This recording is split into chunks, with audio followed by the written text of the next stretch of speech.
Hey, oh wow, that snuck up on me. Yeah, here we are.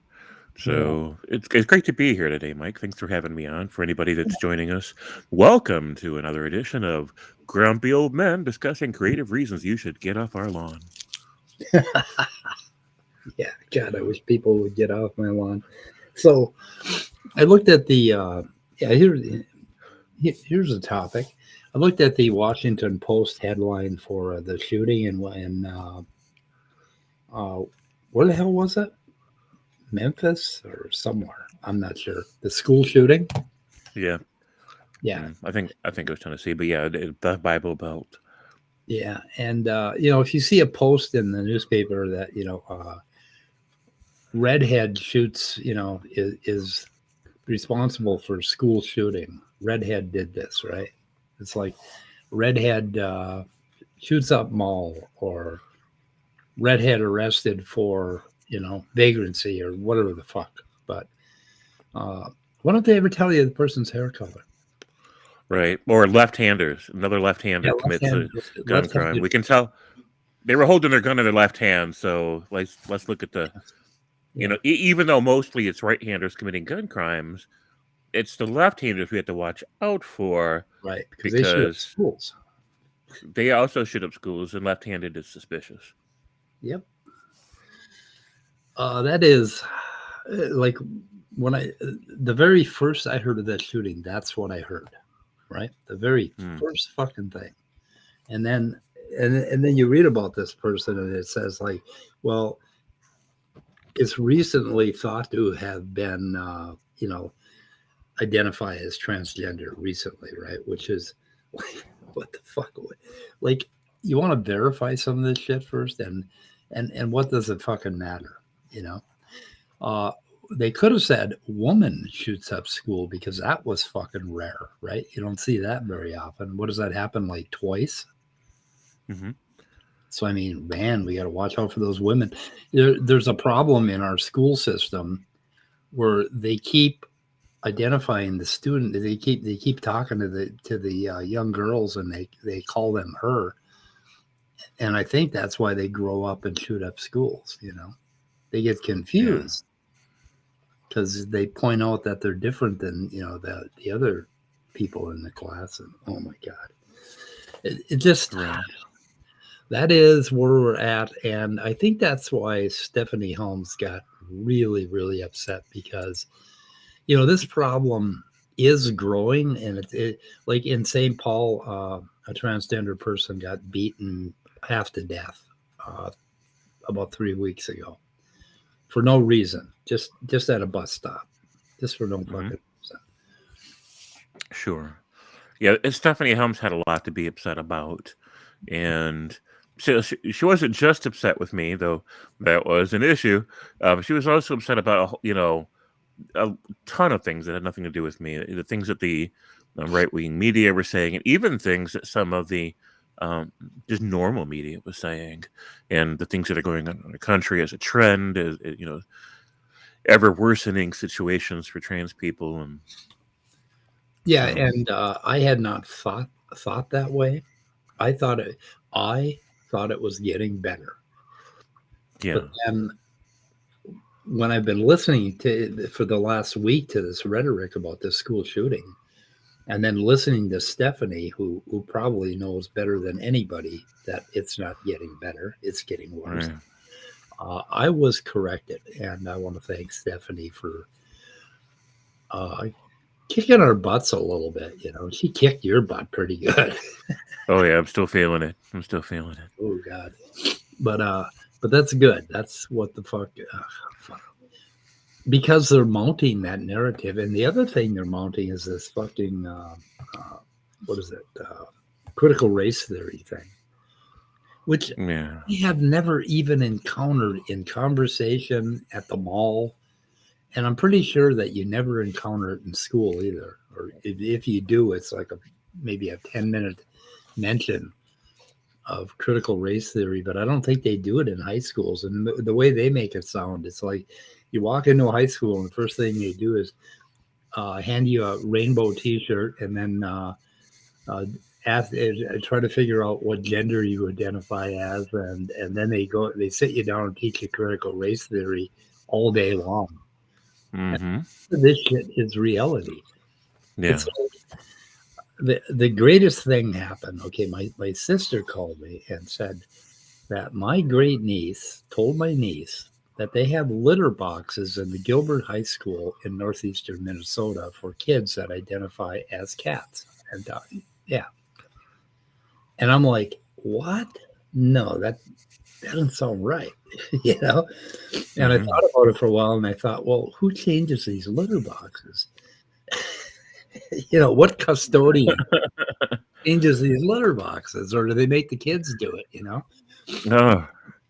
And then later on, I heard that, in Colorado, this outraged parent was, talking about litter boxes in elementary school where her children went to school. And then I listened to a senator talk about how it was happening in a Texas school.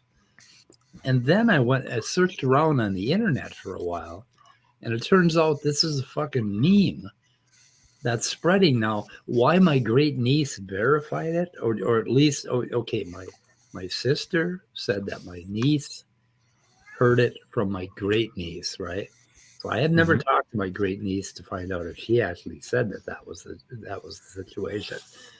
But so it's like this fucking weird meme spreads about oh, the horrors of what we're doing to our children these days, and that's why they shoot up schools. Wait, okay, connect the fucking dots here a little bit for me because I oh my god, any creepy fucking thing that you hear that is being done in the school to our children automatically hits our parent button, right? Mm-hmm. And that's what they want to hit. They want to hit that big fat red parent button and press it until the alarm goes off. And then the alarm goes off, and you call your neighbor and you say, "Did you hear what's happening in the Gilbert High School or Gilbert Elementary School? Litter boxes for kids that identify as cats." Oh my god! Right. Right. And like I went Right. to school, I went to school up there. Uh, Yeah, it's honestly the far right media is just tabloid media. You remember like the National Enquirer and stuff like that, right? They used to always put yeah, them on the yeah, grocery.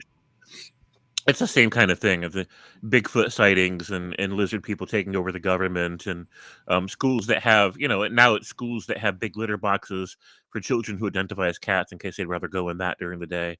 And it's just like, none of that shit's real, right? But these people, they just soak it up like, oh my gosh, what's the world coming to? It's like, yeah. oh, fuck me. Oh, So when you said, "Do you remember the National Enquirer?" I have not seen it recently. Is it no longer a thing? I don't know. I mean, I haven't noticed it either. That's why Yeah, it used to be a big thing. Like everybody understood that most people who read it just read it for entertainment value. They knew it wasn't real. But yeah, there was always like this fringe of our population who thought the shit was real. And that did make it dangerous. But now far right media is just that 24/7. They're just making shit up all the time and laughing about right. it, laughing all the way to the bank. Absolutely amazing. Oh no, no, my iPad's not working. Oh, Right. So working. It's working. I got it working. Anyway, might have to draw yeah. something.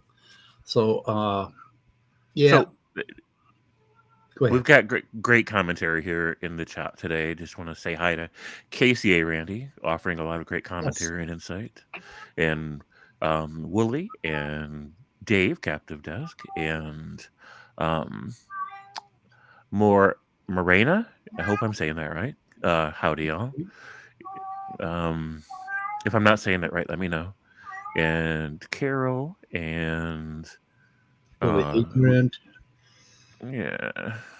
see, Randy. So So, oh, okay. Stephanie needed a vent. Had a good reason. Loki, what the fuck are you looking at up there? There's really nothing on the ceiling. Jesus, I got awesome. problems. Yeah, you get problems. Can you hear him? Yeah. What's up with that? Like, why is Snack upset? He's staring at the ceiling, and okay, now he's trying to catch his tail. So he needs a nap. And these cats, they're like toddlers.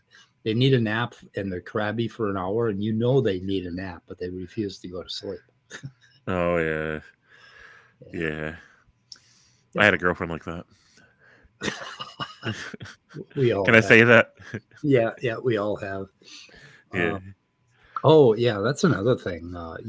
What I went on this crazy cleaning tear, and I dug into papers I hadn't seen for years, and I found a stack of handwritten papers that I could barely decipher of what really, really shitty poetry that I wrote in my 40s when I was like Mm-hmm. 44 years old.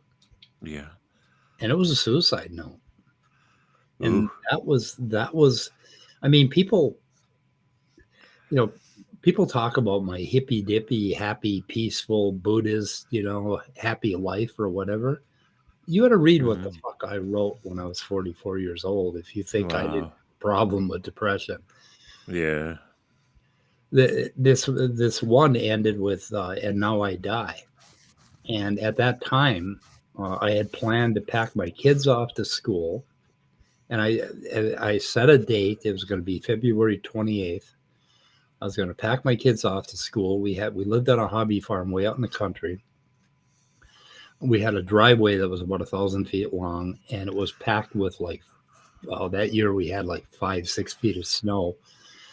And I was going to back my car into the snowbank and make it look like I got drunk and went off the road and Mm-hmm. kill myself. And I Wow. had planned it all. And I had two teenage kids, 13 years old, 13, 14 years old. Yeah. And yeah, that's where I was at. And it had a lot to do with women and mating for me. It was very much that I did not feel complete if I, didn't get into another relationship because I just came out of one, my second Mm. marriage. And holy fuck, the shit I wrote. It was just, I was reading it while I was listening to your stream yesterday. I had to quit reading it. I had to put it away because it was just too dark. And I don't even know that person anymore. I mean, Wow. I came so fucking Well, close. it must have been dark if my stream didn't count as dark in comparison. Yeah. It must have been. I'm gonna go listen to some lighthearted stuff over at James' channel where he talks about school shootings. I can't read this dark shit Yeah. anymore. Well, your stream actually cheered me up, it kind of brought me back, It was kind of like Yeah, that's how I roll. cheery in comparison to where the fuck I was at. Well, I'm glad you're not there anymore, Mike. Oh God! And then right after that, that whole fucking bipolar episode hit me, where I did all these crazy things while I was perfectly sober. I was sober and going to AA meetings, and I would get just wild, where I would be tearing around doing all this stuff and talking really fast, and then all of a sudden I'd find myself like running a stop sign or something as if I didn't even see the stop sign. Or my favorite example is I went to drop my kids off at their friend's house, and instead of pulling into their driveway, which I'd done 1,000 times, I turned 20 feet early and pulled right up onto their lawn with my car.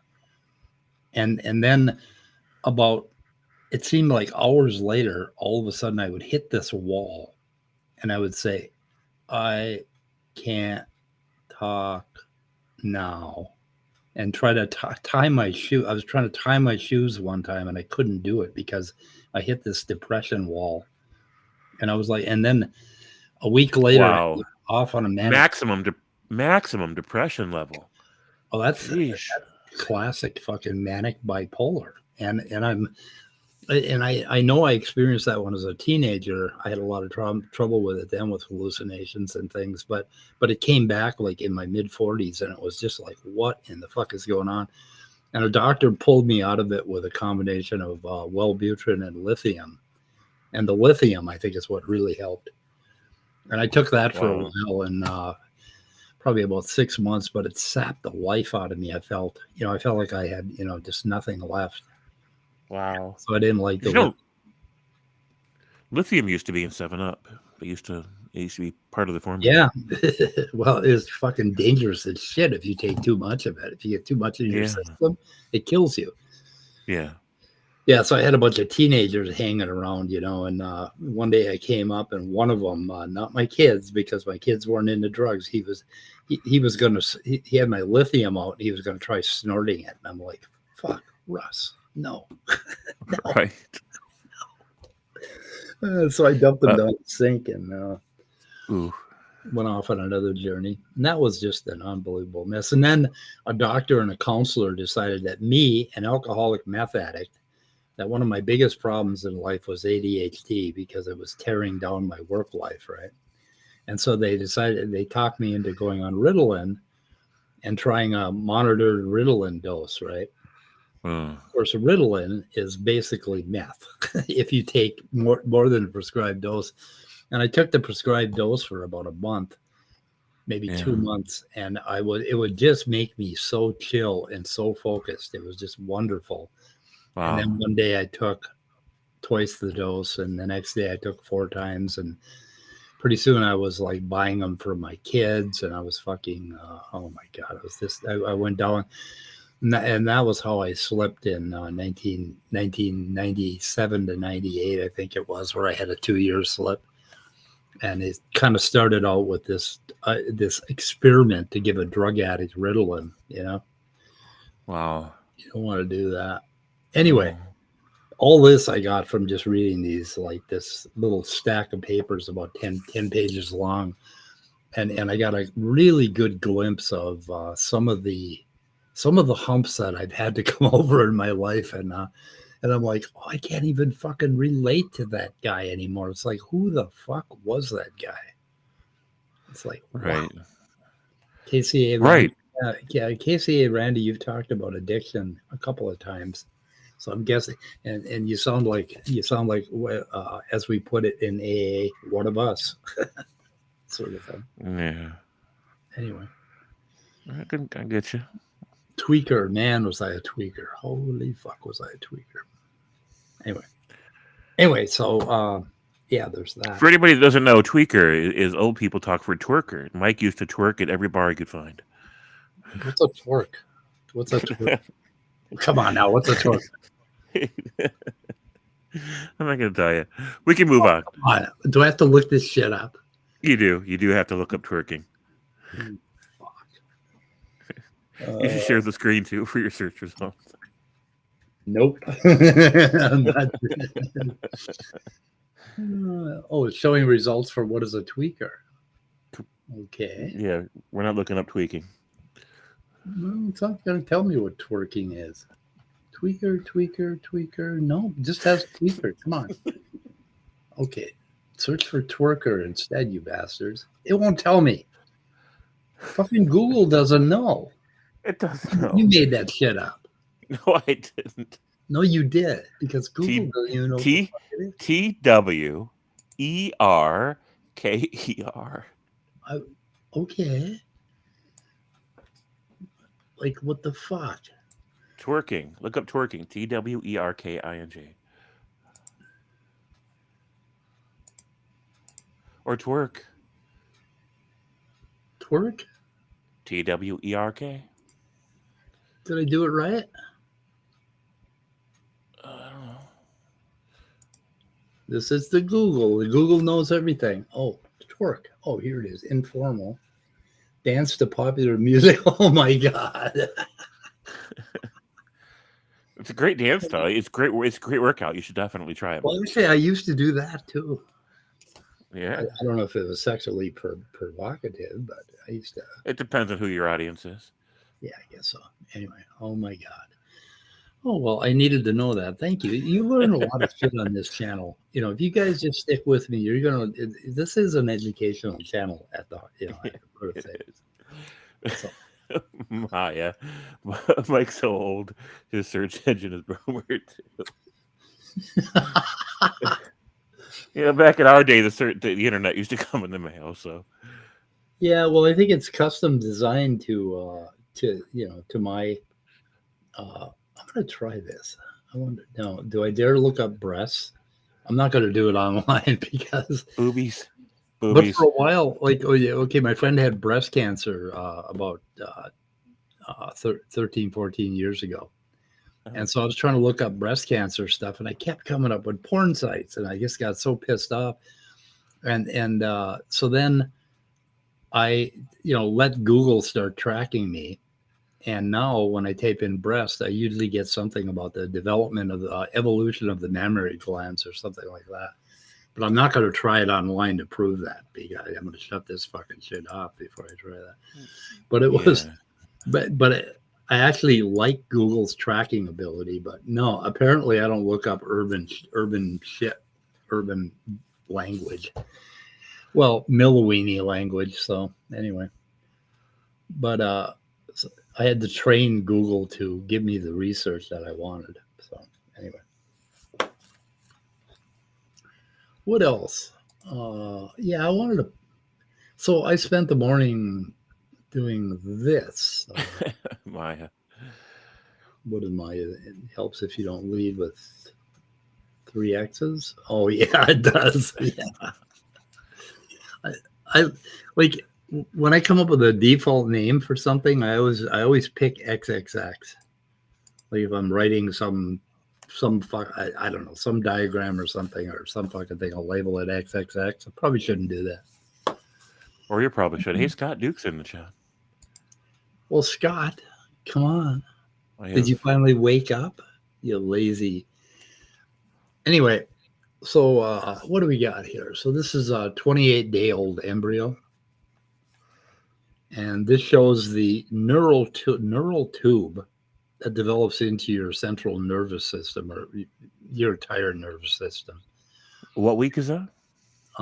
That's 28 days, so that would be 4 weeks, right? Okay. Okay. Does that look like a baby? Yeah, it looks like a future asshole. I'm pretty sure it's Yeah. human. Okay.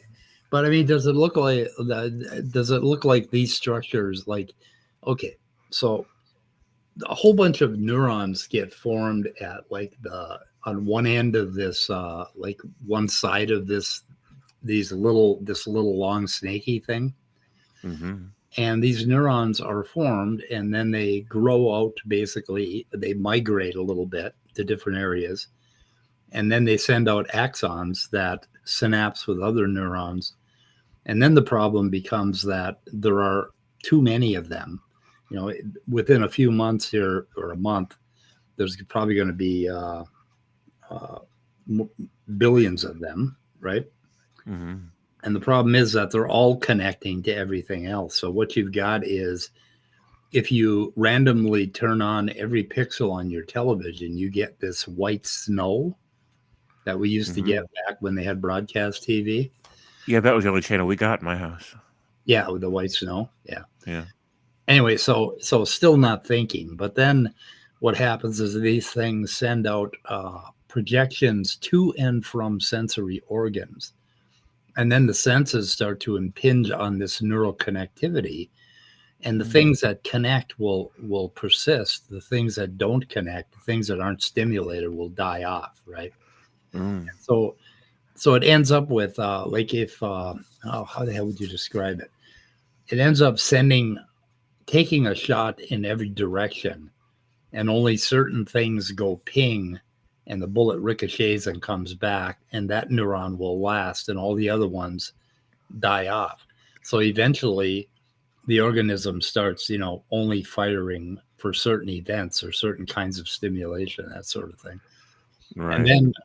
then you're left with basically what's happening is reality is teaching you to think, to basically giving you your subjective view of the world, what we call our subjective experience, right? Yeah. And until you're born, you can imagine that, okay, if you were in a big, huge wet bag uh, that was really thick, like about 3, 4 inches thick, and the wall of the bag, and you could hear just muffled sounds from outside, and you could move around, but you had no feedback because you were in this thick fluid that you couldn't really swim too well, and you didn't breathe. And basically, that would be your reality. That's the reality you develop in until you're born. Okay. And then you pop out your mama, and all this shit just hits you all at once. And All the shit hits the fan. what do? You cry.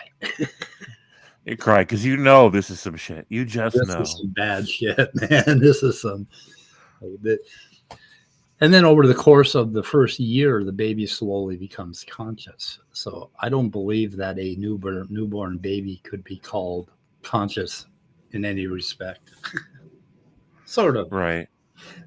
Sort of, sort of. Nerdy Rodent says they had a subjective experience once. Yeah. Yeah, I usually have objective experiences almost all the time. But anyway, this is from Larson's Human Embryology. Interesting. That's why I was too tired to do anything at 9 like I wanted to. Sure. Yeah, it's not because you're old or anything. Oh, it's because I got up at 4 and started studying neuroembryology. Yeah. I mean, who doesn't get up at 4 o'clock to study neuroembryology? Right. Right. Yeah. Anyway, I sort of dove back into that because the other day, Grayson from Base Theory, Grayson has been doing some wonderful fucking work. Sure. The other guy that's doing good work is Captive Desk Dave. He's got some interviews and some little shorts and stuff that everybody should check Absolutely. out. Anyway, Captive Grayson and God damn, Grayson and Dr. Chris Thompson were talking about the FOXP2 gene, which is involved in human language. And there's this bit of pop science news out there that chimps and let's say humans and birds basically have this gene that no other animals have. So it had 2 sources of evolution. Well, that's not the real story at all, and that's not the truth. You could say that because they affect certain areas of your brain that manage to get sounds to overlap with motor control so that you can learn we learn to do intricate bird songs. That's what we're doing right now, is singing to each other. And birds kind of do the same thing. And it's because of where this FOXP2 gene expresses. And Dr. Chris Thompson studies that mechanism in zebrafinch, which are birds. But it turns out that the FOXP2 gene is 80% homologous in a zebra fish. So it isn't something that just popped up out of nowhere in birds and humans, and is not present anywhere else. It was just the regulation of that gene changed in one particular area of the brain called the basal ganglia that allowed for more intricate learning language skills. And if you don't have that, like there's a family in Sweden that doesn't have that, and they can't talk. They're highly intelligent people who can read and understand everything, but they can't. They have a problem forming words and forming sentences. And I've never actually listened to them. I guess they have some. They have them on YouTube. So because that particular area, that overlapping area of the brain doesn't develop.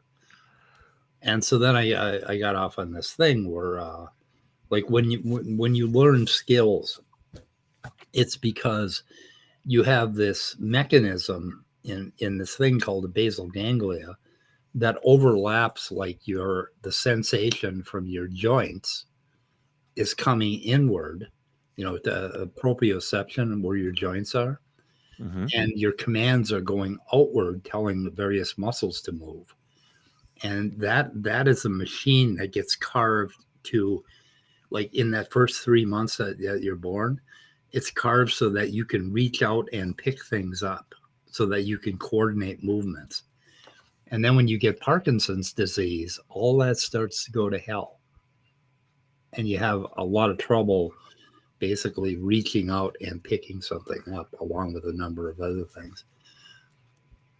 Wow. And amazing, well, now this is more controversial, but when we think we have exacted our skill set for moving our muscles, and it uses some of those same mechanisms, but it does it with things that are further forward in our brain, our cortex, right? Frontal cortex, Hmm. further forward, so that instead of moving, we train ourselves to think, and we train ourselves to speak and dialogue. And that's something that you obviously got overtrained for. Is that what happened? I've listened to your streams. You're definitely overtrained. So, uh, Man, I appreciate the feedback. I don't get a whole lot of feedback from my streams. I you, just I get engagement isn't hey, really the same as feedback. So go you, ahead. I've seen really positive, favorable comments about your monologues. I mean, you can monologue. Holy shit! You're a writer. You can just create, right? Yeah, I think I do pretty good. I'm not as creative as Nerdy Rodent. In fact, I don't know that I've ever encountered anyone as creative as Nerdy Rodent, but No, I no, think I think I do okay. yeah, you do. Oh, let's see. Anyway, let's see what else is going on. I don't think much else is going on. Freezing our ass off in Minnesota. Blame Canada, as they would say on South Park. Blame Canada, huh?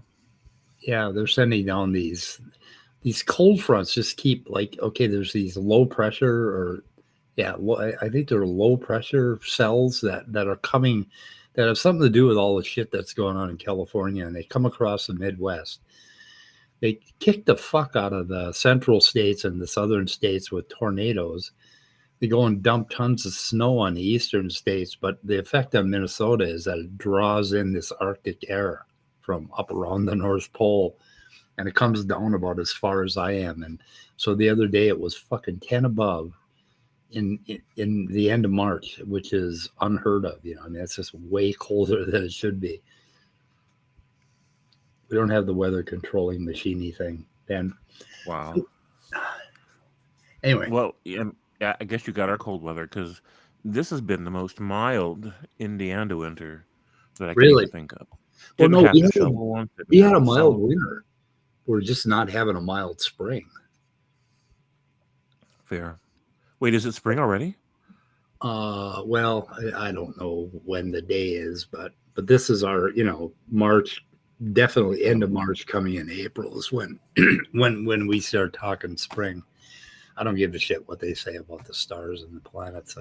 That never made any sense to me. According to that, winter doesn't start until December or some fucking thing. Yeah, right. Right. Yeah, it's not really meaningful. I admit. No, not very meaningful. Yeah, I'm not sure when spring So popped. you're right. March 20th was the first day of spring. Oh, okay, so it is spring. Goddamn, I didn't Maya. realize that myself. Maya's kind of reminding me of my mom.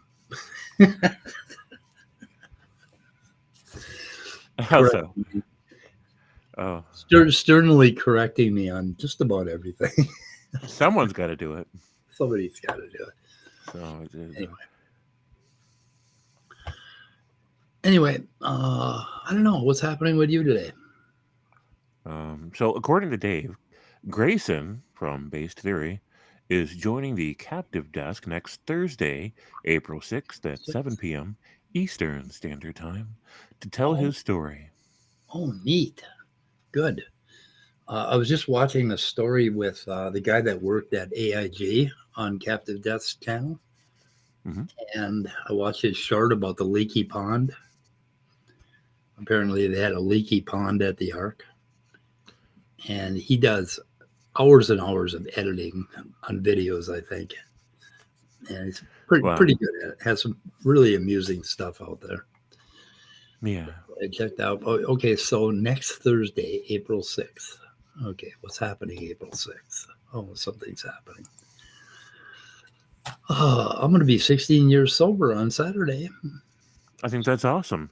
And so everybody knows Mike does not mind being disciplined. He just prefers that you wear a leather cat suit and spiked heels. Yeah, yeah, I like, yeah, I'm into that. Yep.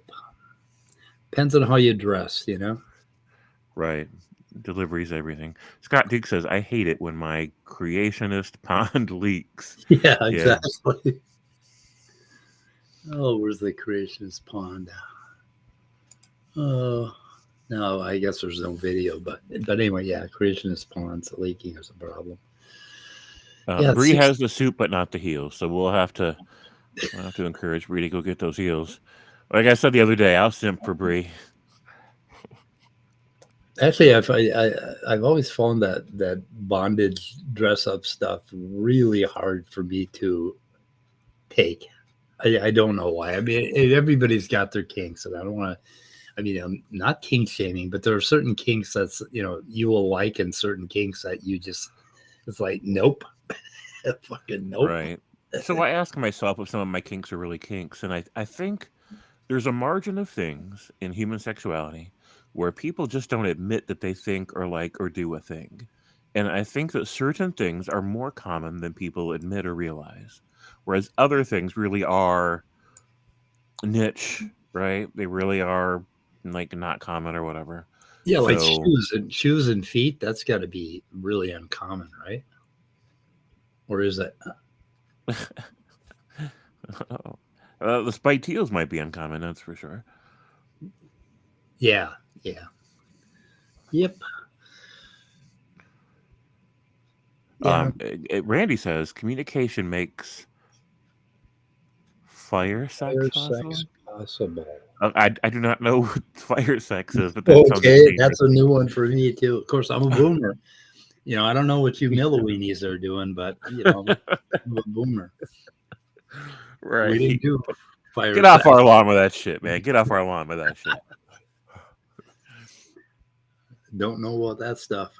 Don't want to know. Ben says, depends on where this bite goes. And Nerdy says, that thing with butter, totally common. Thing with butter. Sure. even, even Carol, somebody from our age range, says fire sex. And I'm sure the young people here are like, who doesn't know what fire sex is? Oh my god. Yeah. Oh my god, I saw a clip on Perry Mason, the series, with Mm, food sex, basically whipped cream. If you've seen the first episode of Perry Mason, Scott knows what I'm talking about. mm. It's like, holy shit, that was a scene. That was just an unbelievable scene. I would love to play that clip, but I definitely get taken down if I did. It was just like, holy fuck. I think it was pumpkin pie and whipped cream uh, with this really, really overweight comedian, Laurel and Hardy kind of character. Uh, Uh-huh. and this young redheaded starlet. Basically, it was a scene in Perry Mason. It was what? No, that was that Perry Mason. Yeah, it was definitely Perry Mason. Wow, that's pretty risky for that generation of cinema. No, actually, it's a new Perry Mason that I think they're doing it on HBO or something. Oh, New okay. Perry Mason is very, very different. Yeah, and it was pretty amazing. Have an anti-anxiety hug, says Nerdy Rodent at Yeah, Lena. Hope it helps. we need one. Let's see if you can hear the sound on this. Oh, By the way, did you know that the little pond they have in front of the ark is all man-made? Yeah, I remember when they built it and they put it in that. Yeah. That pond had a leak in it for like the first year the ark was open, and they would pour in water every day to keep it full. And then eventually it was like too expensive, and they were trying to do repairs on it, so they just let it drain. And it was the ugliest thing I've ever seen. Just this giant, muddy, grassy, grayish, brownishness of the pit.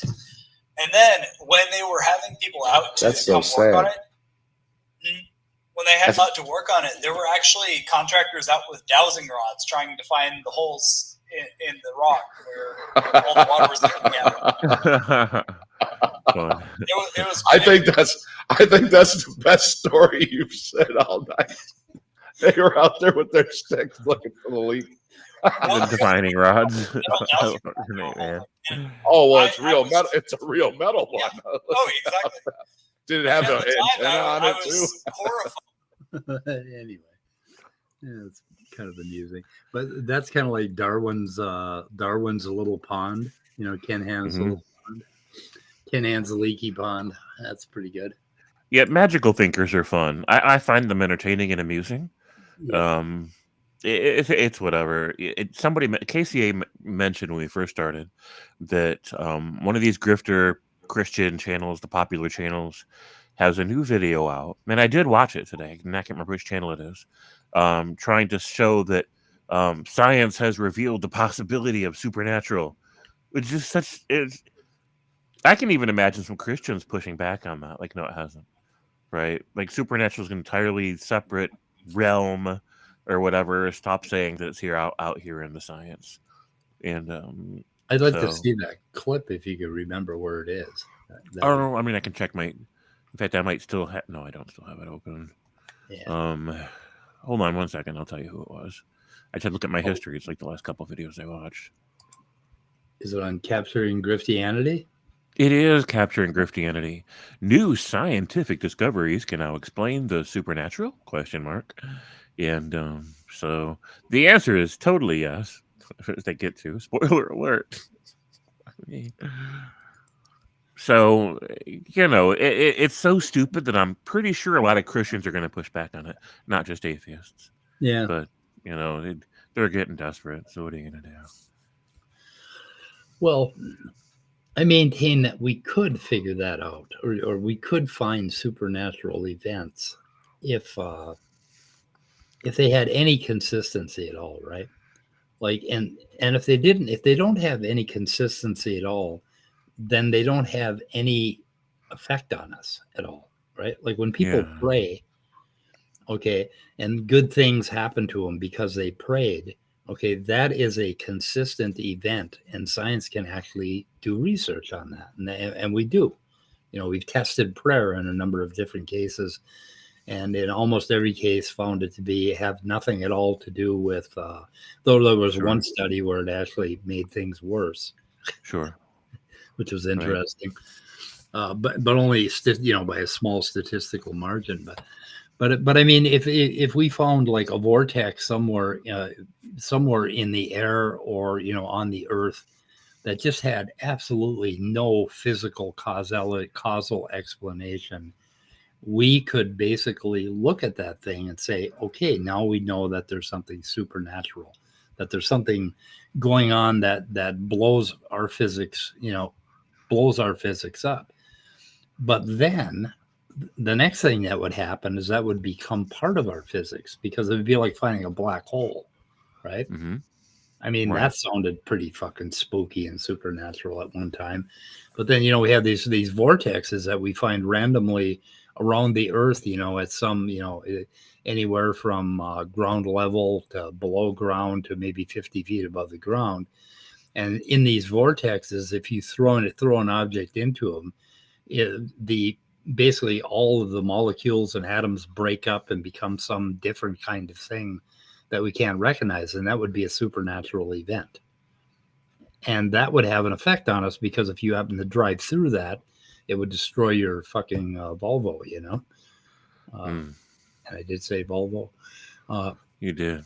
Yeah, and so I mean, we could investigate these things if there were such a thing. And the reason we don't believe in them It's because the only time you get them, like the only time people see ghosts is like they walk into a room and they catch a ghost out of the corner of their eye, or a dark room, or some, dark haunted house or something like that. And you see this Yeah. little wispy thing. It's like, oh, it's a ghost. Sure, you know how shy ghosts are. Shy. Yeah, ghosts are very shy. Very, very shy. And they inexplicably stand on floors and walk through walls. Right. Yeah. So I guess the bottoms of their souls are solid. Well, it basically it's a dimensionality of matter. If you're going horizontally, matter doesn't impede them at all. They're like neutrinos; they go right through. But then if you're going vertically, the matter will stop them. Like if they jumped up really high, they'd hit the ceiling and they'd crack their heads. Right. They're also subject to gravitational forces. Otherwise, if Yeah. they're staying still while the Earth and while the Earth is moving through space, they wouldn't be able to stay here on Earth. That we would leave them behind, floating in space, because they're not being pulled along by the forces that keep everything else here. So, like, ghost That's what I like to physics. see. That's We why need Maya and Tapioca to do an episode on ghost physics. ghost physics would be great. Ghost physics, that'd be great. It would be, and Leo plans on doing a breakdown of that capturing griftianity thing. It was so dumb. He's gonna do something about it on his channel. I gotta link that. Anyway, we forgot to tell everybody what this stream is about today. This stream is kind of like Seinfeld. It's not really about anything. Right. Things just happen. Yeah. Yep. I texted James. He called me. I texted him back, said, I don't want to do it now. And then I texted him, I called him again and said, hey, let's do it. What are we doing? We don't know. We have no fucking idea what we're doing. Fair. Oh, yeah. We have no idea what you described. Yelling what at I described. Get off our fucking lawn. Yeah, get off our lawn. Nitty says she may as well sell me a jade egg for my anus. There could be a market for that. I mean, let's not poo-poo that idea. Let's see what I did there. Oh, I didn't see the jaded egg thing. Yeah. Damn. My kid wanting to make a pickle person. What? Nitty pickle? What is happening with pickles? They're literally super glued googly eyes to pickles. Leophilus. Okay, Nitty. Oh my God. Oh, fine. I never tried gluing anything to a pickle. I mean, could. Maybe it should go on your bucket list there. Hey, Duke, where the fuck are you? Yeah, Duke, where are you? Yeah, Duke, where the fuck are you? Come on. You must have something to keep us going here, keep us stimulated. Oh, what else is that? Oh, Trump was on Fox News, and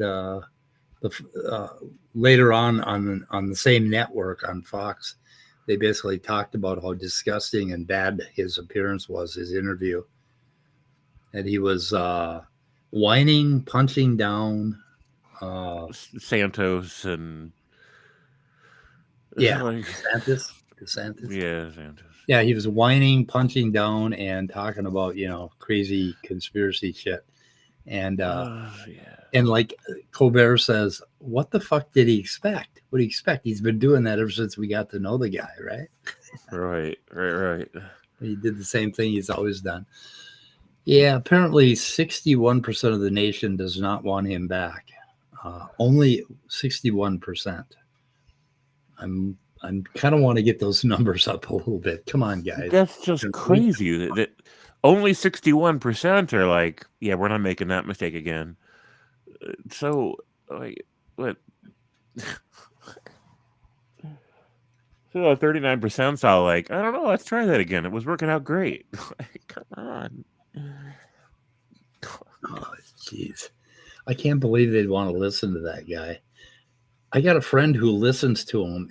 I listen to him and my skin tries to slough off and crawl under the fucking couch. And I got a friend who listens to him and hears an entirely different thing. He hears like this just great fucking plan to make America great again. And I have no idea how we subjectively view the same person in such vastly different ways. I don't get it. I don't get why normal Trump supporters don't cringe when Trump starts talking about when he goes off on one of these crazy rants. Where he starts talking about one thing and then I met him and he was, whatever, and he goes on and on and on. It's just like cringe. Come on. What happened to the cringe response? Being a Trumper apparently burns out your cringe response. It must. So, speaking of cringe, we had the freak was talking about the commie threat, and I'm not really sure what the commie. Do you know what the commie thing's about? Oh, back in the 60s? Like how's it relevant to? Why are Christians like? I don't know. Like apparently, there's a bunch of Christians going around being communists, and DeFreak wanted to warn us. Christian communists? He wanted to warn us that they're not real Christians, and you can tell by the bad ways that they act. I'm like, okay, man, that's cool. I don't know. Christian Democrats or Christian socialists? Christian commies. You got Christian commies. You got to watch out for Christian commies. And I'm like, commies are a problem. I don't know what to do with that. Like, I don't even know. Like, thanks for telling us. Yeah, I grew up in the 50s and 60s, and man, the commies were coming. They were coming. The commie threat, the Red Menace. So I'm very accommodating for DeFreak and other people. As long as they behave, I'll be pretty chill about it. But some members of my community really gave me some strong pushback about that. It's part of that zero tolerance for woohoo bullshit thing that's very common in atheist communities, and I got mixed feelings about it, mixed thoughts about it, and we were already 6 hours into the stream, and I'm like, I just didn't have it in me to better defend why I think the militant hard line doesn't work. I kind of got into that, but not completely. Did you catch that discussion at the end? You were probably already asleep, I think. No, I think I did, but I'm still trying to remember what that was about. You mean so the general idea, like people weren't necessarily happy with me that I spoke for over 3 hours with the freak on my channel and listened to what he had to say and stuff. And we've been burned in our community, right? Like Bread of Life, for example. We've been burned with people that come in and they're all smiling and saying pleasant things, right, and talking about how they respect atheists and stuff like that. And then, they value logic and things like that. And then they turn around and then they completely turn on us, right? And we've seen it happen so many times that people they're jaded, they're cynical, they've been burned. And so when DeFreak comes in and he's saying reasonable things much of the time, and he's being totally chill and in the groove, and people are like, don't trust it, man, don't trust it. He's setting us up for the kill. And I'm like, even if he is, so what? That's my position. Even if he is, so what? Even if he's faking this level of reasonability, even if he's, gonna turn and say bad things about atheists later, who the hell cares? Like, honestly, who cares? He's behaving right now, so why do I care? And the whole thing about, do we platform these people? Well, we really need Trump to be on Fox News more. They need to platform him more so that people can hear him fucking stumble and fail, right? And yeah, I caught that conversation. That was DeFreak that was on your channel. What's his? Does he have another name? I don't think he has another name, but he's known in various channels in our community. He shows up and says, accept Jesus, and that does not go over well, but what are you going to do? Yeah. Read the room. I mean, you walk into a room full of atheists, what do you expect? They're going to tell you that Sky Daddy's bullshit. That's what's going to happen. They're not going to say, oh, tell me more. It just is what it is. Yeah, people in the community, there's mixed feelings about it, but a lot of people feel like I shouldn't platform that at all. And so there's this ongoing debate about what do you platform and how do you platform it? Where do you draw the line? right? In terms of who you even want in your chat or who you want in your channel or whatever. People are even upset with Cosmic Skeptic for having that discussion with William Lane Craig, and they feel like why platform these grifters? And grifters. I don't want to get into the definition of grifters and whether or not we can say Craig's a grifter or not. I'm just saying that this is what people are saying, right? And they're like, no, we got to draw a hard line and make no accommodation for that at all. Tell them right to their face that they're sitting on some bullshit, right? And I get that. I get the logic behind it, but at the same time, I'm like, if these people feel ambushed and they feel attacked, right, they're just not going to come back. They're not even going to sign up for that, right? And then what do we end up with? And this is something that Derek from Myth Vision has talked about before as well. He doesn't want his channel or his community to become an echo chamber of just circle jerking atheists, right?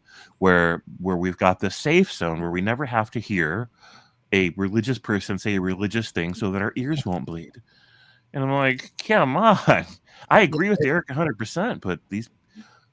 I hardly get any people on this channel like that, and I want more. I mean, I think they should be. They're going to liven up the chat. Mhm. Am I platforming them? Am I doing them a favor? Fuck no. You're shining a light on them. Right. You know? During my discussion with the freak, he admitted on his own that you have to usually be abused into Christianity, and he kind of sees that as a valid tool for bringing people in. And you have to want to believe, and you have to brainwash and hypnotize yourself into it, right? Because it doesn't really make sense. Yeah. He admitted all that shit, and I didn't have to do any Pine Creek gotcha, maneuvering to get him there, which I could have. I could do that, but I didn't want to, right? And he still admitted all of that. And I'm like, my thought is, if he's planning on doing a Rebecca, pulling that stunt and trying to like get in people's good graces so they can manipulate people, then he wouldn't have admitted that stuff. He wouldn't have admitted that his religion isn't logical, that you have to be abused into it or mind screwed into it, right? You have to hypnotize yourself into it. And you have to want to in the first place. He wouldn't have admitted all that if he planned on just like, defending his religion later. Because once somebody admits that, and I understand the criticisms. Jay pointed out, he's like, once somebody admits they don't really care about truth, why continue to have the discussion with them about anything at all?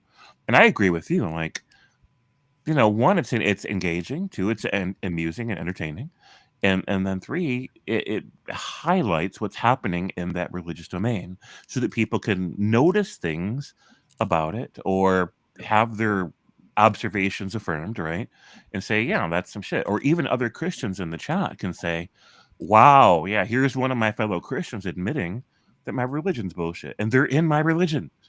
And then this isn't an atheist saying it, because even an atheist says it. Oh, you're being an edgelord. You're not giving it a fair try. You're not being reasonable. But a fellow Christian says it, and a Christian's pause and like, damn, maybe there's something to that. But they're never going to hear their fellow Christians admit to something like that unless they come on a stream like mine to talk about it, because they're not. Yeah. If you do a video, basically you take a creationist video and you put it on your channel and you play part of it and then you criticize it. Are you platforming that person? Not really. You're criticizing that person. There seems to be a fair amount of tolerance in the atheist community, as it were, for that, where we can play pieces. Right. Of, Uncle Bobby does it. Nobody says Uncle Bobby stop. Everybody's glad with what Uncle Bobby does, right? And if I were to do some of that, I'm sure I'd get support for that as well. There's one thing I want to point out to you, though, James. If you ever let this guy into your chat or your channel, I'm going to unsub. I mean, everybody's going to unsub if you let Gurmania in. Oh, Gur. Gur. We love us some Gur, so we can say that. But yeah. Yeah. Gur has a very likable personality. He does. He's... I don't know, just something about him. He's just likable in his own unique kind of way, His streams are wonderfully relaxing and cool. Yeah. Oh, did you see BS had made a new video and Gur did the audio narration for one of the characters in it. Like he was himself, but in the video. Gurr or not Gurr, B.S. Lewis Oh, recently really? made a video that Gurr was in, and it was hilarious. I really loved it. My only complaint is that I'm jealous that I wasn't given a script to be in that stream. Right. I'm like, come on. I'll have to check that out. I will check that out. Yeah, it's like, even having Rebecca on again. I mean, I will try to reason with her again, because the more you try to reason with them from the more different angles, the more light you shed on their extremely bad thinking. And there was an example of that just recently that I think I talked to you about. What the hell was it? Oh, it was Grayson and Redefined Living. Yeah, I actually have a whole bunch of bookmarks yet and a whole bunch of comments on that video, but it shows it like you can see where his logic goes awry. And the only reason you can see that is because Grayson had him on the channel and tried to talk to him and, let him go on and on and on with his preachy bullshit. Sounding like a philosopher or like somebody who knows about philosophy and knows all, and they always say, oh, and it's just logic. It's just logic, right? I mean, you can see it with logic. No, you can't. Nope. Right. No. You're using it wrong. Right. Well, in logic, there's something called inference. Like if A, then B. Okay, that then part is represented with a little arrow. So that gets you from A to B, right? So if the universe had a beginning, then there has to be a God. No. Okay, that's not logic. That's rhetoric, basically. There's logic is a mathematical relationship. Like if A then B is basically a solid, absolute mathematical thing that you can use to prove things. But the problem is you have to build that arrow. You have to convince people that arrow is absolutely necessary in every possible world to get from A to B. Otherwise, you don't have a fucking argument. And so they say the universe had a beginning, so obviously it had to have a supernatural creator. No, you haven't. You can't. Okay, what do they accuse us of with phylogeny? We're just drawing lines, right? Okay, all they're doing is drawing arrows. And you can't just draw arrow between any. If banana, then cream cheese. Right. Obviously that's nonsense, and that's what precepts sound like. Total fucking nonsense. Sure. If I mean, it's then cream cheese. No. right. It's just gaslighting. Presuppositionalism is just gaslighting in its most purest concentrated form. Yeah. They instead of subtly or through manipulation trying to get you to doubt your perceptions and doubt your ability to even like recall memories or work through issues or address issues, they do it directly. They directly tell you, I don't want you to have any confidence at all in your ability to think or to formulate ideas or to glean facts or consider history or anything. I want you to doubt every single facet of your cognition. They just tell you that directly. And Right. and then say, unless you first accept my God is real. And then imagine him giving you permission to have confidence in yourself. But right? And then you can criticize. Go ahead. You know what the meta problem with that is? Huh. Okay, if you don't have any foundation for to believe anything or any logical foundation, basically, you have no axiomatic foundation to believe what you believe, then why should you believe that the words coming out of this person's mouth are actually traveling across some medium and mean anything at all? Why should you believe the preceptor even? I mean, if you're going to be skeptical, why should you believe him? So he's assuming that you too have a rational, logical foundation and a linguistic foundation. Otherwise, he's well, where did you get brilliant point? Brilliant point. He's assuming that you have all the stuff he just told you don't have, and he's counting on you having those things as well. In order to convince you. In order to convince you don't have the things that he's assuming and depending on you having. Yeah, yes, absolutely. That is the meta problem with precepts, basically. Yeah. They're just they're they have shifting foundations. So it's just not going to fucking work. Sure. And I just tell him, you know what? I assume first as my presupposition that SpongeBob is my eternal hall monitor, and he has given me permission to understand that you're full of shit. Yeah. Yeah. Exactly. That's it. There we are. Conversation's over. Yeah. So, and they're not going to like that. They're going to, that's this edgelord bullshit. I'm like, no, it's not edgelord bullshit. It's your exact logic turned back on you. That's all that fuck. If you get to play that game, so do I. Yeah. Right. And it's that damn simple. But yeah, some people were unhappy with me having that long discussion with the freak. And Sean went into it, my darkened understanding. And I like Sean. I really do. I like the way that his mind works. I like the way that he expresses his ideas. And I like his personality. So I'm not saying anything bad about Sean at all. But he does lean towards the J spectrum of militant atheism in terms of, you know, drawing the line someplace differently than I draw it about what to platform and who to platform and who not to, right? And who to even like have any fellowship with and who not to. And it's just like, I get what he's saying. It's just not where I'm at. Reading comments. Heart cannot be trusted. So DeFreak admitted that basically it's, you know, it's from your heart. You know, you just you want to believe it. You have to want to believe it. Yep. And or you have to be abused into it. And then you have to at some point still make a decision that you want to believe it and hypnotize yourself into it. He said that. He used words like hypnotize. And you know, I think brainwash or something to that effect. So, you know, it's what more do you want from these people? And he would never have said that unless I'd have had him on to have the discussion, right? And I changed his mind during that stream. I changed his mind about a few different things about atheists. I completely changed his mind. And it wasn't even hard to do. And I don't think he's faking it. I think he was really listening, really understanding, and giving me honest feedback about what he thought. That's what I think.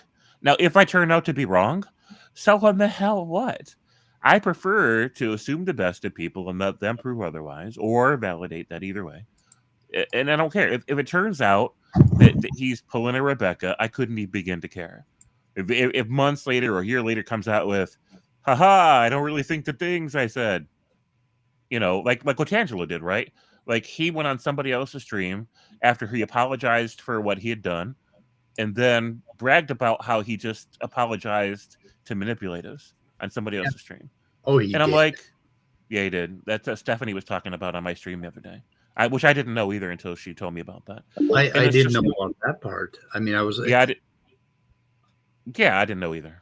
In email. I got him to apologize again, and he fucked it up again. He delivered an apology that wasn't an apology. Because I told him, Tangelo, if you wanna be a thing, you know, in this community, you're gonna have to fucking do this. And he finally grudgingly did it.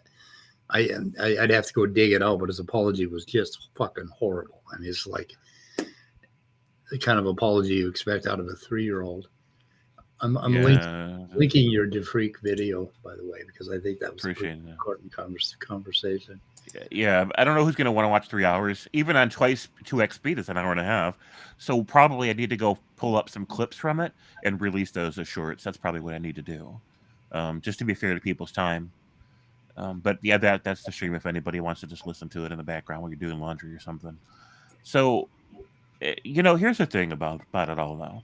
I'm not as emotionally... Oh, I wanted to ask you about that, too. In fact, I want to ask the community about that while we've got people here.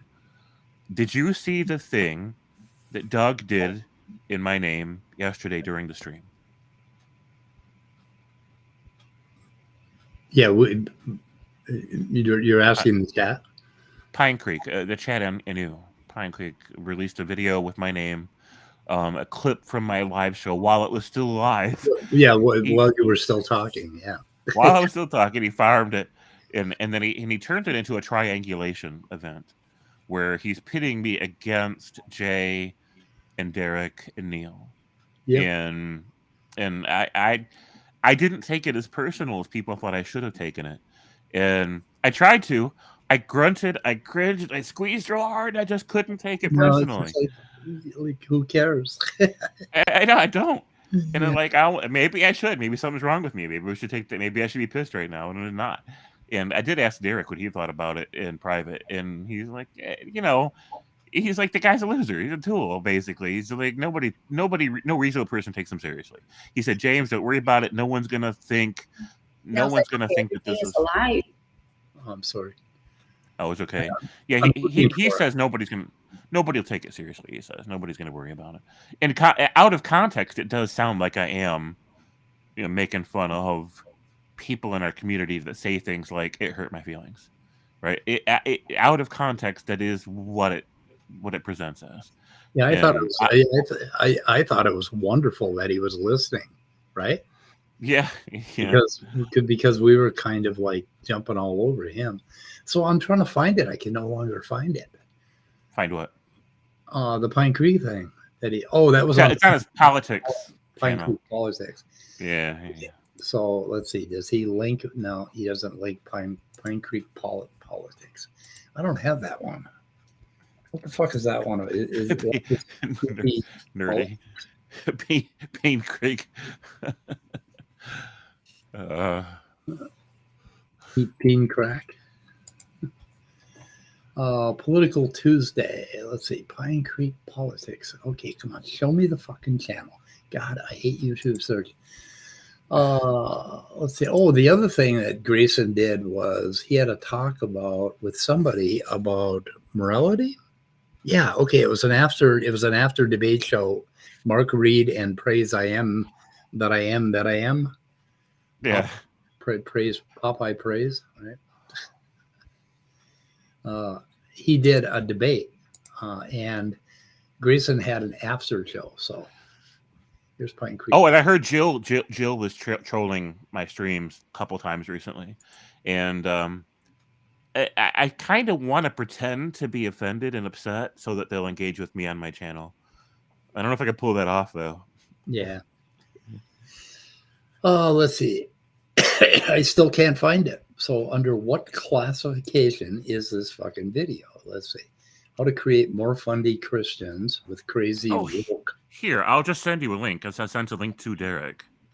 Yeah. Hold on one second. I'll pull that back up, Derek. Great advice from a left-leaning atheist on Earth. Yes, that's sometimes it. Left-leaning atheist. Okay, what is a left-leaning atheist? Oh my goodness! I guess I lean left. Let's go ahead and play it. Let's see. Okay, where the fuck? Yeah, what the fuck? What the fuck? I shall pop it up. Oh, there it is. Okay, how about that? Okay, ready? I'm ready. in our community, somebody will try to rest on that position. They will try to make that the platform upon which they stand to say, you said a thing I don't like, it hurt my feelings, therefore you should stop. But we have to understand how absolutely ineffective that argument is. Dr. Bob was on a podcast with Doug from Pine Creek, and some things were said, and a lot of people were hurt by some of the things that you said, Dr. Bob. People that are on the far right and alt right, they couldn't even begin to care about your feelings. You're going to have to make a case for how their speech, for example, is going to be consequential to justice. All right, Bob, will you at least come back and retract, or at least say, I apologize for the way this looks? Is going to be consequential to the function of a healthy, safe society. You're going to have to, or the economy or something. You're going to have to make that case. If we stand on the position of, well, it hurt my feelings to hear a thing, they're going to laugh at you, and honestly, you deserve to be laughed at. What people never talk about is the discomfort we were feeling. They never willing to acknowledge watching those people hurt. And it hurts because they're saying these bigoted things, and apparently nobody cares. Anybody in their community that says that kind of shit, you deserve not to be taken seriously. If you can't make a better case for your position, then God. I didn't like hearing it. It hurt my feelings. See what he's. Oh wow, that was fucking blatant, right? Yeah. Yeah, trying to set you and Jay against each other. Yeah. Yeah. Yeah, that was interesting. Just the way he clipped it together. Right. You know, the thing about hurt feelings, like Sal Cordova did something to me one night, you know, and it hurt my feelings. And not only did it hurt my feelings, but it was something that needed to be talked about, and it was something that made him look like a total asshole and made him ban worthy in some venues, right? Just Mhm. because he would pull that fucking card out of the deck and throw it at me, right? Just because he would use that. He would use my grief basically in order to hurt me. And the fact that he did that, yeah, and it's really important to look at what he did to me that particular night, because I was sitting in my chair, I was having one of my grief episodes, and I decided to tune into a creationist stream to take, you know, to do some, you know, fucking work for the channel, and then he pulls it up. He pulls it up and throws it in my face, and so okay, so there were hurt feelings there. Do I need any other reason other than hurt feelings? You know, and I take your point, and you're exactly right that we do have to come up with better fucking arguments than that. But sometimes the way these fuckers, you know, pull up emotions and try to hurt us is the subject. I mean, it's all there is to it, right? Mm-hmm. I mean, that's enough. So, Sure. James, Right. But you're can I rely on you monologuing for 5 minutes while I go upstairs? oh, absolutely. Well, it's more like 1 minute. I just have to hit the door before the porch pirates get it. Fine. So, you got the stream, and where the fuck are you, Scott Duke? Where are you, Scott Duke?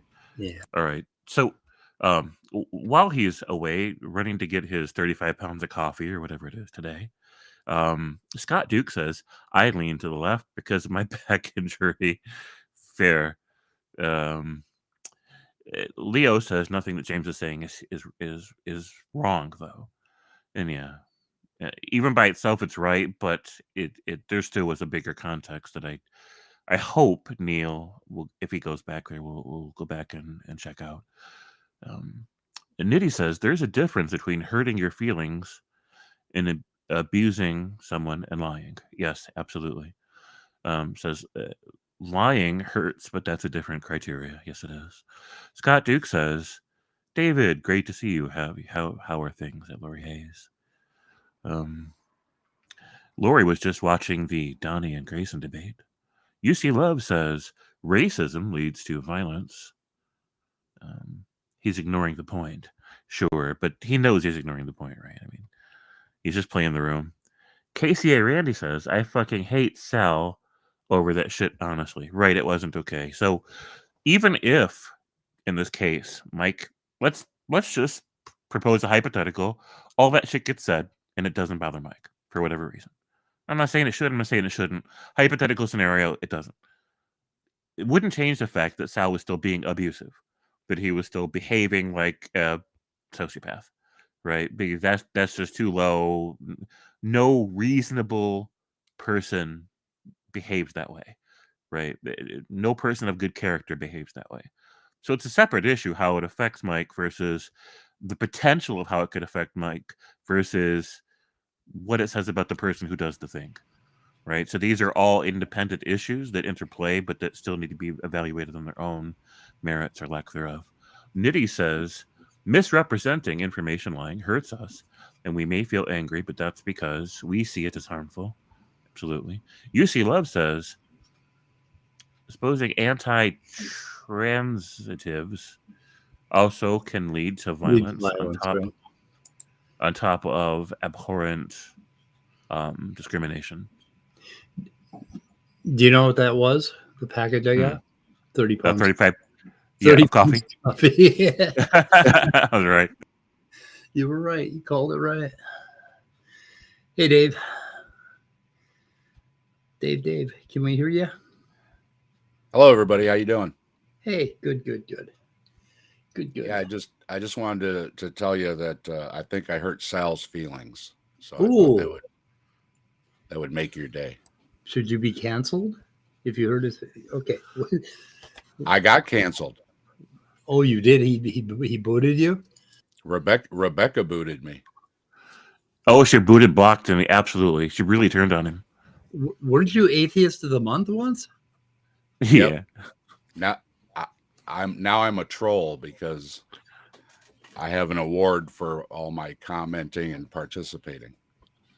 Okay, where was this that this happened? Well, I've just about got my video together. Oh, good. She and Sal did a miracle healing video on Deli Knox, the lady that got up out of the wheelchair. Yep. And I've got my debunk video just about done. Oh my God. I edited the audio track last night, so I'm putting it together. Anyway, so I commented that, it doesn't sound like a miracle. It sounds like she went through rehabilitation and worked real hard, and good for her. Yeah. And I hurt their feelings. Oh, and I think, that it was Sal because he don't like me. And all of a sudden these words are like, get rid of the trolls. And apparently some other people got some messages too that they weren't welcome anymore either. Oh, that was you they were talking about. Shit, I heard that part. I don't want to name the other people. They can speak for themselves, but a couple of people told me they got similar messages to the one that I got. Wow. We got personal private messages that said that we were not welcome anymore, that we were trolls, that we were toxic. That please, are you going to show those messages? Are you going to show those messages? I have it on my Facebook page. Oh, Nitty says they got the same. Yeah. Wow, I didn't get one of those. I didn't get one. Like, I tried to earn one, but she doesn't have my email address, so I should have gave it to her first. Okay, but I'm so toxic. I've been banned for years, so yeah, I'm too toxic. Now, I honestly don't think that Rebecca, is that nasty. It sounds like our friend Sal was chewing in her ear. You got to clean out the trolls because I know he's got me and a lot of other people, blocked all over the place too. So, right. So here's the real question, though: if Jesus came back, how long would it take him to get blocked? I'm thinking not less than an hour. I don't think it would take long enough. They'd be like, Jesus, you toxic man. You're not a fan. You're not really supportive of what we're doing. Right. We got to get rid of you. Yeah. Well, when I was talking to Seth, he was into that one religion for a while. He was talking about where it was a branch of Judaism where they follow what it would be like in the first century. And he said, yeah, if Jesus came back, he wouldn't recognize what they follow. Yeah. They would recognize what they follow, not what the Christians are following. So yeah, Jesus would show up at that church that's following first century Judaism. He wouldn't show up at a Christian church. Right. Exactly. That would be really interesting to learn more about what the differences would be, basically. Yeah. Someone should do a stream about that. That'd be a wonderful topic. I have a guest I'm talking with that is half Jewish, I guess you could say he is, if you can say that. But he's got a Jewish background, and he wants to do a stream with me about Old Testament stuff and how a lot of the things that are in the Bible and that Christians use is not what OT Judaism is. So right, sure. And you know what? We're trying to work out a schedule thing, but yeah, that might be coming soon. So that might be interesting to see. Hey, Nitty, or somebody can somebody forward me that message that you guys got. One of you? Yeah. Just I won't share it. Yeah, I just want to read it. I'm really interested in how they put this. Exactly how they explain to you that they're banning you because you push back on miracles. What the fuck do they think we're doing with our channels? I mean, what? Right. What do they think we do all day? Oh my God, it's my twist. And I was nice. And here's the thing too. Okay. I'm not going to name names, but somebody who has a wrench posted very similar comments to what I made, that, it seems like, she rehabilitated, and everything, but doesn't seem like he got the same private messages that other people got. So Damn. Again, it seems to be like Sal was doing the weeding. Yeah. Yeah, it definitely came from Sal. I have to behave now. My twisted sister's in the chat. So I'm looking for my post here. Wait, like your actual biological sister yeah. is in the chat right now. Yep. Who? Who's your sister? Charlene Bruzak. Oh, my condolences, Charlene. Yeah. If you knew her, you would realize that we deserve each other. Fair. Definitely. Shots fired, I think. But hey, Yeah. I've got to run in a minute. My son needs me. Oh shit. Yeah. We're probably going to end the stream then, unless we have something else to go on about. Give me 1 second here to find the link. Yeah, I honestly wish I lived near Mike. I really do. I'd be over there pretty often. It's all often as he Yeah, gets we'd out have right coffee every day. What the hell? Absolutely. Did you see the Dr. Joel shorty where he was at the new Answers in Genesis building? Yeah, you tried to run it on your channel, but you had no sound. Yeah, I think you were having trouble with the shorties that one day too, weren't you? They don't work the same as the other the stuff. other videos. Yeah, I couldn't find the setting, and Well, the thing is that shorts always come up with a default to sound off on my computer and on my phone, I think, and you have to go and of course they don't show you the sound button until you scroll your well, on the phone they do, but you have to scroll your mouse up there and then all of a sudden it pops up and then you turn the sound on. Maybe it was that simple, but I'm not sure. But he actually he went to the Creation Museum and you met him? You were out there? no, Seth did. Oh, Seth. Okay. Yeah, Seth saw that he was going to be in town and he lives down there, so he said, "Hey, I'll buy you a cup of coffee." So they hooked up. Oh, And that's that was awesome. that was the same day that I talked to him. So here I've been trying to to in the get private chat there, Mike. Okay. I've been trying to get him to talk to me, Dr. Duff, because the first time he said, I don't think your channel is along the lines of something that, that I do. And I'm like, no, we are. Basically, we do the same thing, right? So I think Answers in Atheism kind of freaked him out, and he promised that he's going to get back to me, but he hasn't yet. But I'm going to try to have him on because I wanted to kind of do a deep dive into where he's coming from, basically how he surmounts the problems that creationists say that we have to have, that Christians have to have, right, with evolution and stuff like that. And I don't know if he doesn't want to talk about that, then we're going to talk about creationists or whatever. But I've been trying to get him on because I love his stuff, and he is really, really a good teacher. So anyway, let's see. Okay, you gave it to me. Yeah, that was a pretty good interview with that guy. He's got like a gaming channel or something. There's your Atheist of the Month thing. I've allowed you to be abusive. Yes. Oh, okay. I'm not going to read it, I guess. Wow. Were you abusive? I don't think you've been abusive, have you? Sorry, I had to step away. Somebody's at the door.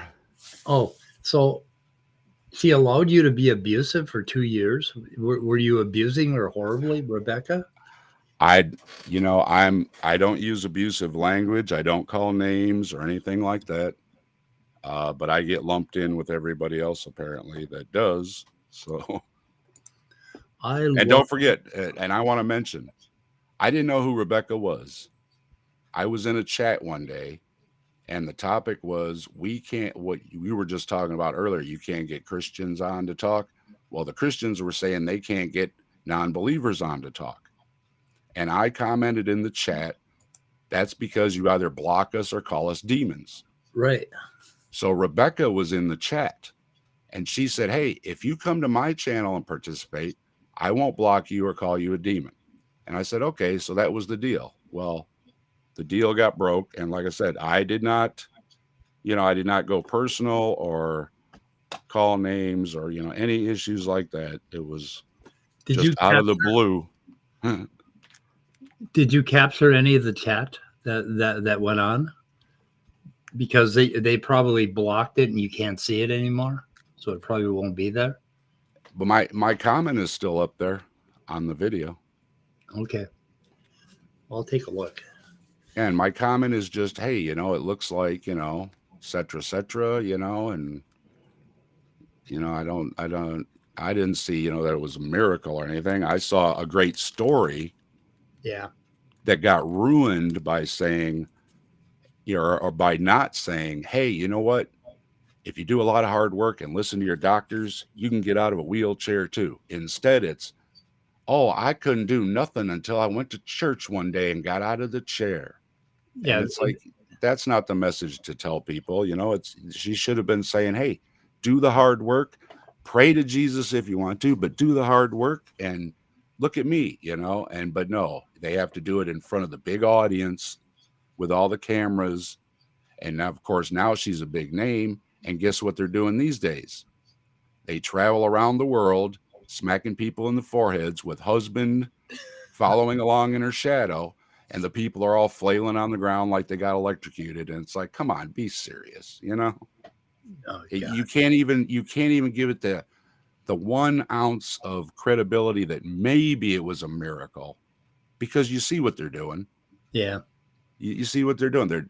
And by the way, they look well dressed and well groomed, and I'm sure they're traveling all first class. But I was nice. I was nice in my comment though. You can go. It's still there. And Okay. but apparently I hurt feelings very terribly by daring to question the story. Well, that moon guy, the guy that landed on the moon that Saul Cordova always talks about, that witnessed the blind girl being healed. Yeah. Okay. So I went out and bought that guy's book, and he goes through his entire Christian story, where basically he got out of the astronaut program, became, I think, an alcoholic, started fucking his life up, fucking his family up, and then his wife came to Jesus, and then he followed her, and then in one little tiny paragraph, he talks about this girl that got healed. That she was blind and she was healed, and it's a miracle. It's a verified miracle, and I can find no verification of that story. There is hardly any reference to it anywhere except in that one book, something about the moon or some fucking thing. And they take this word of mouth shit with these miracles, right? And every one you look into, there's more to the story, a fuck of a lot more to the story. It's just, it just blows me away that is their evidence, these little one-off miracles that are famous that you hear about over and over and over again. Well, and the thing was, she even says, I didn't know what was going on, and husband doesn't know what's going on. And when they're telling the story on and on and on, but the more, I went snooping, and from their own, I've got their own words. This is the husband, her, the pastor, all these, I've got the clips of their own words saying, oh, it was a miracle. But a month before, the husband spoke to the pastor and said, something great's coming. Something's great's coming. And they said, well, why don't you come to the revival and speak about it? And please bring your dear wife. And everybody knew she's in a wheelchair, right? Yep. And I said, yeah, you know what it sounds like? She was discharged from rehab. And I think she sat in that chair for about another 26 days. Yep. And then, of course, the story is all, she hadn't been out of that chair in 22 years. But when you see the rehab videos, she's getting up out of that chair. And again, lots of credit to her. I mean, you can see she's got muscle definition, Wow. Upper body and inner legs, Yeah, her legs, which she don't would look all atrophied or anything. Which she would not have if she just suddenly was healed, right? She would not have. And from her own lips, she bumped her head. Yeah, and they kind of portrayed it as a spinal injury. Oh yeah, they've got spinal injury, irreversible paralysis, nerve damage, and when the pastor man is healing her, he's on stage, mind you, he's got the ear of God, and right, this is God and everything through the magic hands that he's got the healing powers. He is saying, right now, God is healing her spine, Yeah, healing her spine. It's like her spine, right? for a head injury. And when they're praying for her, they're all touching her legs and rubbing her legs for a head injury. And you know how it goes. So the more I dug into it and more I dug into it, it's a great rehab story. It's a great testimony to the doctors and the rehab people. And I know though, it's hard work working with these people day in and day out, Yeah. and it's a great story. And then along comes the charlatans and just, soiled it all. So that's what my video is going to be on. And yeah, as soon as I get it together here, I might have it posted today. Good. I'll be watching for it. And it starts out with a little comedy at the beginning where I have a lot of flames and I'm in a hot place for daring to question. Well, that's where you're going because daring to question it. So without naming any names, yeah, you were I put a little dig in there. You're so abusive, So I had to use the fire extinguisher on the desk to continue the video. Nice. And also I have, speaking of, I have Steve McRae penciled down too. So oh, really, Steve? Yep. He got a change in his schedules at work and whatnot, so we had to postpone. But yeah, he's got a penciled in for coming on and doing his story too. So I have a tenuous relationship with Steve. Well, a lot of people do, but like I said, I spoke to Jim Hall and I just did a video on the 22nd atheist commandment. And if y'all don't know the story of the atheist commandments, you can go check out my video. There are a lot of good tips on how to engage with people and how to handle things on your channels. And the 22nd basically says, you may not always like the people that we have on our channels, and it doesn't mean that we agree with them or anything else. But if you don't like the video, if you don't like the topic, yeah, just move on, go watch something else. It's all good. You list all 23 videos or 23 commandments in your description. Yes, I did. Yes. So yeah, there's some good tips in there, good things to follow, good things to remember. And, we all, have those moments where we just want to troll somebody or get a dig in and everything. But, you got to come back around. If you want to be productive, you got to have a discussion at some point. So yeah, but you ruined my morning because I'm a sinner. I'm a sinner as far as continuing to improve my content. I haven't done that. So well, I learned, yes, I try to do something new every day. And so the last time around, I improved my sound quality. So I spent some time in Audacity and I learned how to use the noise filter and everything and clean it all up. So hopefully my audio is going to be a lot better on my new video. We'll see. So you're a much better atheist than I am because you're following the commandments and I'm not.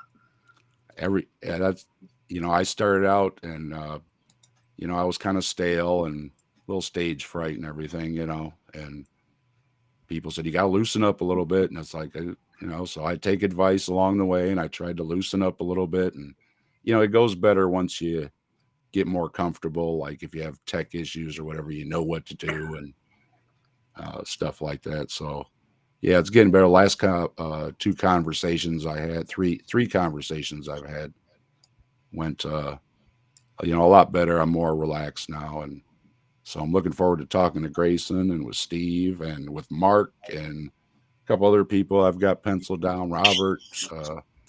So yeah, should be some good conversations to come. Good. I linked that video, and I think I got 2 of your videos linked so they can find your channel. Everybody should subscribe to Dave's channel right away. I Appreciate it. don't have a lot of subs, and that surprises me. I'm steadily growing. I mean, I've earned every one of them. Yep. From, I started out with 1, and then 2, and then 3. So I'm not looking for a handouts, of hundreds Yeah, of that's subs or anything like that. I want people that are actually going to watch my videos. So if that's just a couple hundred people, that's fine with me. that's the case with this channel. Is that it's like I think I earned every sub because I would do certain content and I'd pick up like 1 or 2 or 3, and it Yep. was that way all the way from 0 to 616, which is where I'm at now. Whereas some people, like I saw John Maddox, like went up like 1,000 in a week. And it Mhm. was, I forget what was going on, but it was basically grift stuff. And then I noticed that his view ratio, number of viewers compared to how many subs he had, was surprisingly low. And on channels that do that, gain huge amounts of subs all of a sudden, they have surprisingly low live viewers, which is interesting. I've noticed that too. Yeah. And, my analytics, even though I've got a small channel, are all good. Because like you were just saying, Yep. my graph is just slowly, steadily stepping upwards. So Yeah, and that's good. that's good by me. Yep. And I get a lot of compliments, and I appreciate it. And I haven't really gotten any pushback yet. So far, so good. I'm hoping Other than getting condemned to the flames. Yeah, you are condemned to the flames. I am so surprised by that. It seems like Rebecca is being influenced. Of course, that makes her look like she's not responsible for what she's doing, and I think that's kind of the show she puts on. Well, Mike, that we got invited to the private thing. That's how I, started talking with you and everything. Remember when we did the that. private group thing? So Yeah. I'm so terrible, and you're so terrible too, because Yep. but we're so terrible. We were invited to her private group thing though. Private Bible study or whatever. Yeah. So it's like, hey, I don't think it's fair that she's inviting us, and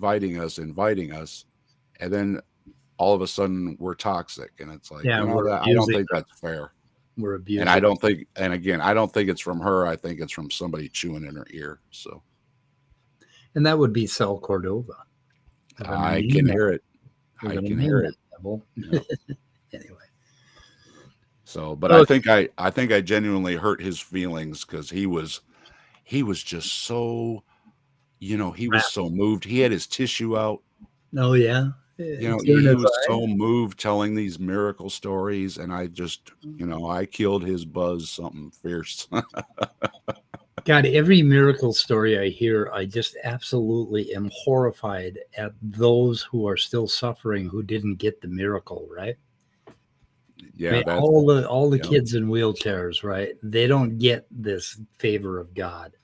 But this woman does, this one special person, because she asked at the right time, with the right minister, with the right touch.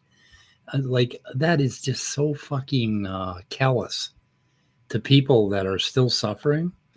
And can you imagine what watching that video would do to a 7-year-old child who's in a wheelchair, who has probably no hope of ever walking, with an actual spinal injury? Can you imagine how that would feel to that child? Like, why not me, God? Why not me?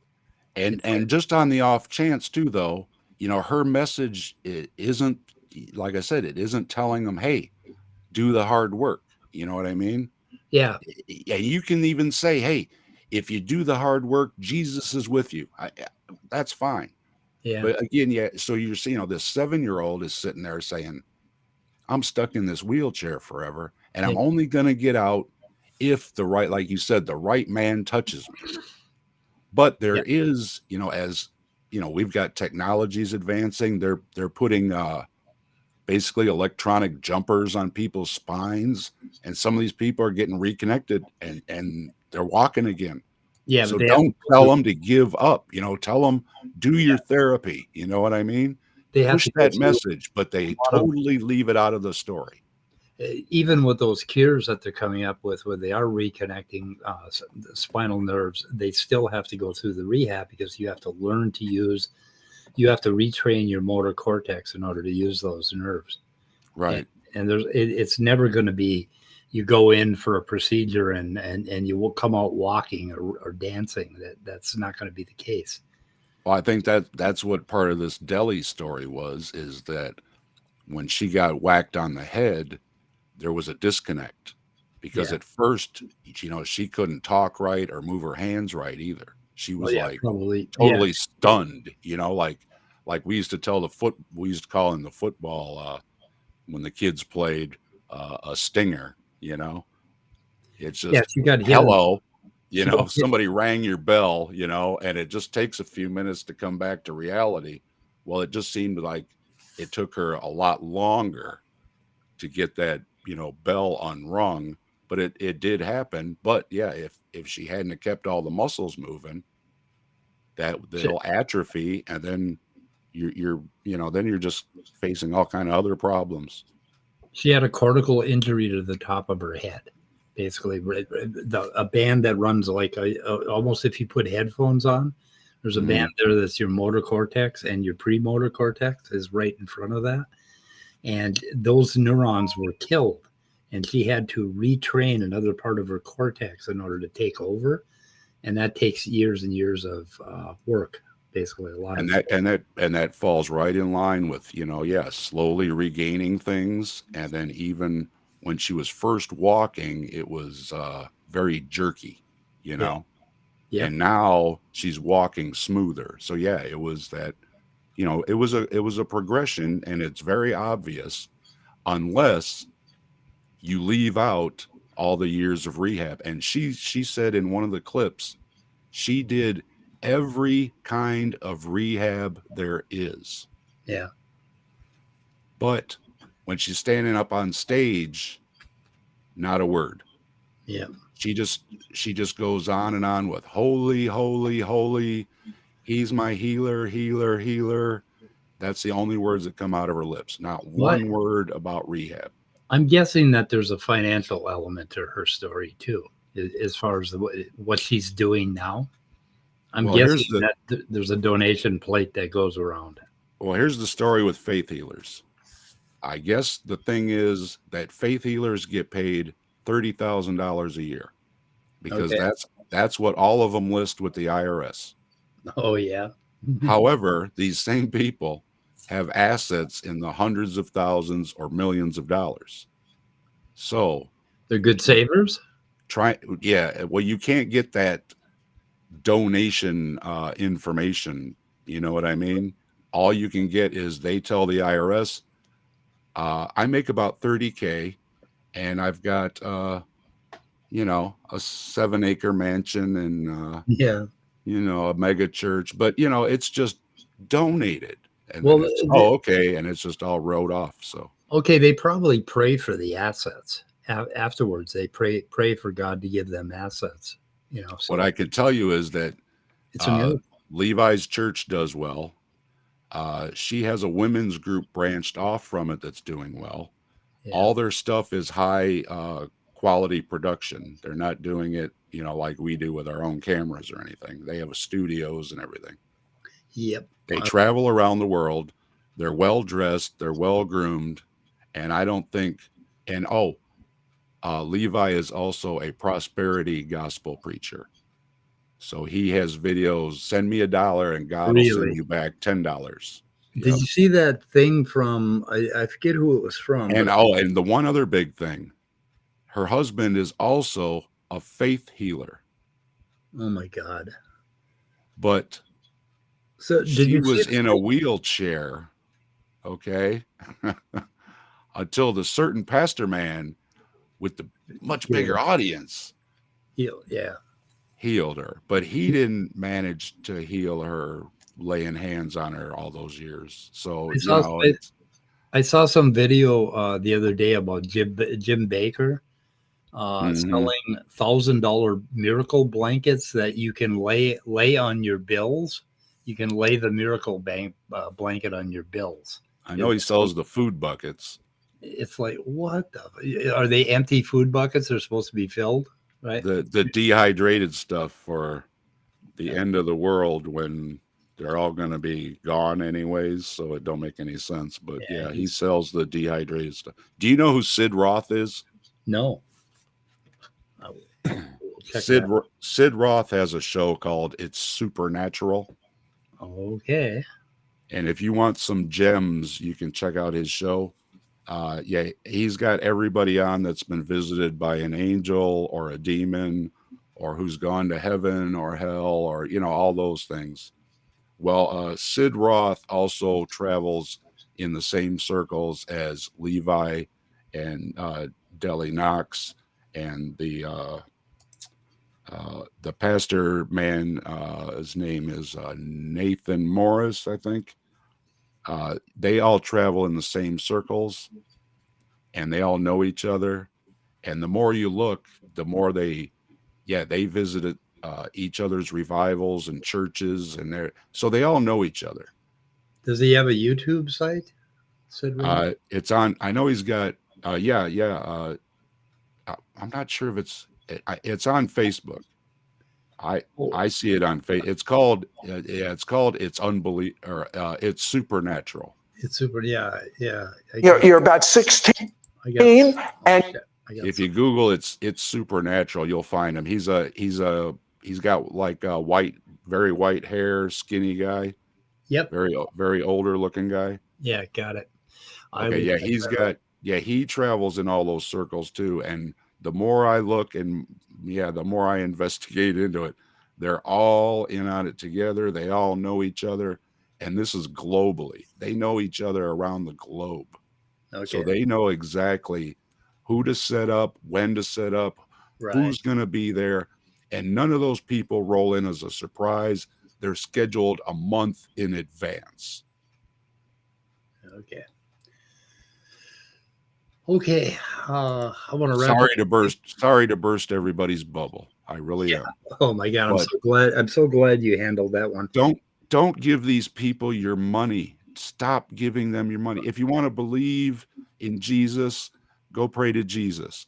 But don't give these people your money. Please don't. They're just conning you.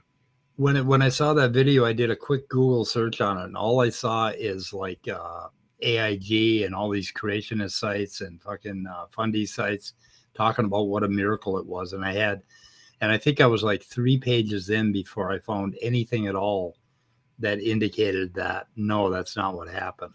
Exactly. So you're doing this, your video is real important. So, okay, you go work on it. I'm going to end the stream. All right. Hey, it's been great talking to you. And hey, Mike, I want to talk to you about doing a stream on secular Buddhism sometime. So cool. Okay. Well, hang on. I'm going to end this and we'll discuss that. Okay. Okay. Good talking, and see everybody later. Yep. Goodbye, cruel world. We're ending.